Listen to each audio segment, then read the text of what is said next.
So my next question is to kind of just like start us down the path Sure. where I mentioned we're going to go answer private questions. Some people might be like, how dare you ask that? But we know where we're headed. So can you share like what your background is, like ethnicity, like all that? Yes, I'm glad to share that because so my fiance, when I met her parents, they thought pretty much what everyone else thinks, like, oh, is he Puerto Rican, Dominican, Cuban?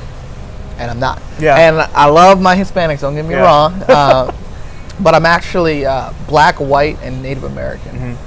And so my dad comes from a line of really just his heritage.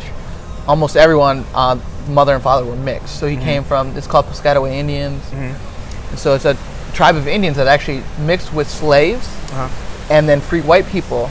And then the tribe intermarried. And so everyone in the tribe is black, white, and Native American. But your dad is and your mom is. So a lot of people are like, oh, so like you're half black. I'm like, no. It's like, oh, you're a quarter black. So I don't know. Like there's so many mixes. I generally couldn't tell you what percent black, white, or Native American I am. I would say it's likely I'm mostly Irish, which is funny because I don't look Irish at all. But my mom was a high percentage Irish. But other than that, I really have no clue. I always found that, like, because I never had that question asked until I moved to Texas. Like I never got asked like what are you or what percentage should I move to Texas. I still think I don't mind the question people asking what. I mean, like, you're curious, ask, I don't care. But I always thought, like, what percentage are you? I always thought that was a weird question. Well, you probably know this, but did you have dreads for a while? Not till college. Okay, just because I'll say basically your hairstyle, like my brother has braids, so we're like, oh, you're black. But for me, like I have a shorter haircut, so people would be like, oh, like, are you Mexican? Are you Hispanic? I got like the question, what are you, a lot. Like literally, what are you? I'm like, well, first I'm a human. First off. I was like, but if you're asking my ethnicity, we can have that conversation. And so I got to ask really all the way through. To this day, people ask. Minnesota, I got asked. In Kansas, I got asked. In Georgia, North Carolina, Florida, people always ask. And here in Texas, people ask. So like I said, I'm proud of being mixed. I'm proud of being Native American. That's something that I've really wanted to touch base with. I've really wanted to always do ministry on a reservation, which are some of the most underprivileged people in America. I honestly would say that Native Americans are the ones who have the most inequality of any race in our country currently. Then, my dad, he went to an all-black elementary school. So my dad is 10 years older than my mom, so he's actually in his early 70s.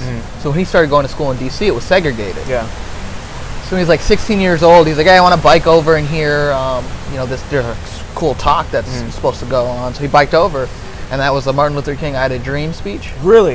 Yeah, he was there. Dang. Which is wild, but he lived in D.C. It wasn't too far, so he just biked down there. He's like, I was in the back, I couldn't really hear anything, but he was there for that.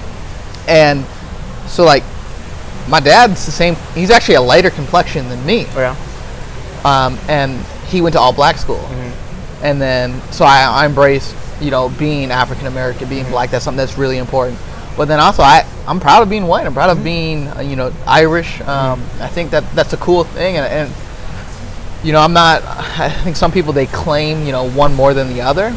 The only thing is, I claim to be more than just white. And the reason I think that's so important is when you aren't just white, you're treated different. And that doesn't always mean in a negative way, but it's just different. Like, people are like, what are you? Like, I feel like white people, they don't really ask, what are you? Maybe I'm wrong.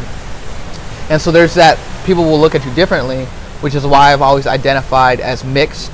Or when I filled out the form, like today, I filled out the form for the focus test and said, what is your primary ethnicity? And I had to bubble in the other. Because I'm like, well, I don't know if I'm primarily African American or white or Native American. I generally could not tell you. And so others, so I've always either checked all of them, but this one said check one. So it's other. How did your parents raise y'all as far as like who you are, your culture, how you should interact with other people? So my parents, I think it's interesting, when they got married, it was in the 80s, and so it was like interracial marriage was a thing, but it's still frowned upon by a lot of people. And so some people would give them a hard time about that, but they always thought, hey, if you love somebody, if you treat them right, like skin color shouldn't matter, background shouldn't matter, sexual orientation shouldn't matter. None of that should matter. Like if you're just treating them how you treat them, right? And so that was never really an issue. But my dad, it was really important to him that we were raised with some sort of African American influence, because I grew up in a country, Minnesota. Everyone's white, literally everyone. And then I went to a elementary and middle school where there was one black family, and the family wasn't actually black. The kids were, they were adopted.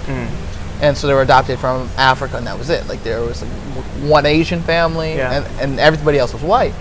And so, like, there wasn't really anyone who was like us. There wasn't anybody who was mixed. And I always knew I was different. My family knew. Like people would make fun of my sister's hair, and they'd be like, "Why's your hair like that?"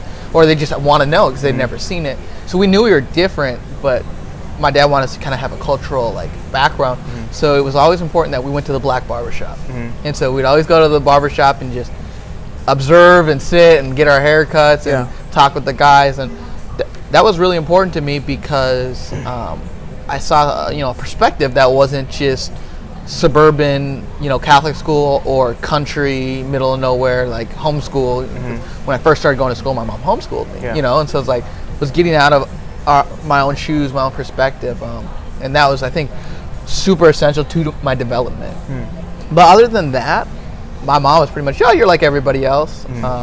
And I think some of that came from my mom just looks Irish. She's actually a decently high percentage Native American, but she just looked Irish, so everyone treated her like an Irish person, Whereas my dad had the same complexion as me, so he kind of knew how it would be for us, and so he's like wanting us to kind of just know what life in America is like as somebody who's not white. And like I said, I think sometimes people think that's necessarily a bad thing.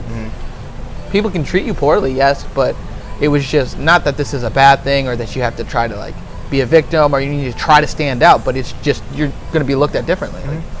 And that's facts. Yeah. Why do you say it was beneficial the way your dad raised you and the way your mom raised you? Like he saw that it was important that you had some sort of contact with the black community. Why do you say that was a benefit? Yeah. So as I grew older, I moved to Atlanta, which is a much higher percentage African American. Then I went on to play Black Mecca. Yeah, I love Atlanta. That's home. And then I went to play college football, which is, again, dominated primarily by African Americans. And I think my picture of African American people going to school in the suburbs, I always went to school in the suburbs, was primarily with white classmates, was more of what you see on BET or in rap music, and interacting with black people at the barbershop on a regular basis. They're just like everybody else. Some people talk more ghetto, some people don't. Some people are really proper, some people have great jobs, some people don't. Just like everybody else. Yeah. But then when I started to actually interact with African American people or mixed people, I knew they were just like everybody else. And it was concrete. It wasn't you're just like everybody else, but then you see on BET they're not just like everybody else. They're all rappers or athletes and have money and they're just gangsters, and it really just gave me an honest perspective of the African American community and the issues within it, but also the beauty within it and the reality that it's not that much different than every other community, right? And obviously you have your traditions for any culture or any race, and there's a few things that might make it more unique, but at the end of the day, we're all people, and we all, there's poor people, there's rich people, there's middle class people, there's spiritual people, there's atheists. It's all people are on the spectrum, so it kind of leveled the playing field, I feel like.